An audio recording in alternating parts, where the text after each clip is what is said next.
Let's get a check on the forecast with Jeff. Todd took a walk just a little bit ago. Wind's starting to whip up. It's amazing that your hair still looks perfect, Dominic, because it is quite windy outside. This is a still picture we're checking out in Greeley. 77 degrees, and just off to the east of this is where we are seeing this red flag warning. As we take a look downtown, this is our city cam looking past West High School up towards Mount Evans.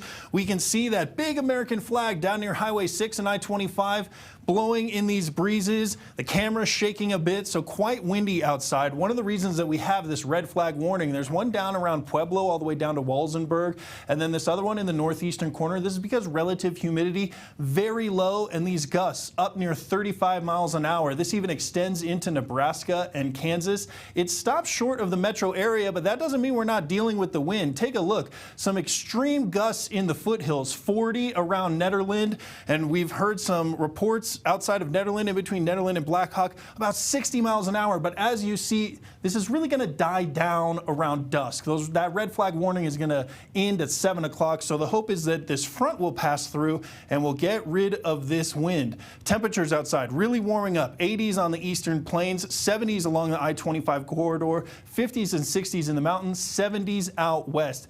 I want to bring your attention to these overnight lows up in Steamboat, 30 degrees. There is a freeze warning down in the San Luis Valley, and then behind this cold front, after this red flag warning ends in this northeastern corner, there is some concern that there may need to be a frost warning up here. So that's something we're going to watch throughout the afternoon.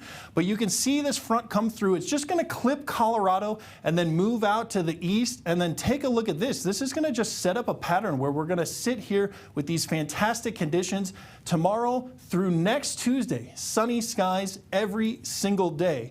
Highs tomorrow, we're going to do it again. 70s on the eastern plains, 60s and 70s along the I-25 corridor, 50s and 60s in the mountains, and 70s out on the western slope. Now let's take a look at that 7-day forecast. We're going to see cooling down just a little bit over the next few days, warmer on Friday, and then perfect football weather on Saturday. 68 for the Buffs and the Rams. We'll talk about that a bit more in just one second, but we really are above normal. And then cruising into next week, we're going to keep these kind of cool mornings and then these very warm afternoons, just perfect. So for the Buffs, noon kickoff as they take on Cal. Going to start out at 64 degrees and then really warming up throughout the day. For the Rams, kickoff a little bit later in the day, so we'll see cooling throughout the game as they take on Utah State. Now, if you are trying to get to the mountains, I am a little concerned about the wind and what this is going to do to the leaves that are still on the trees. We're kind of past peak in the northern mountains and maybe even so above I-70. So if you're trying to make plans maybe for the weekend to go leaf peeping,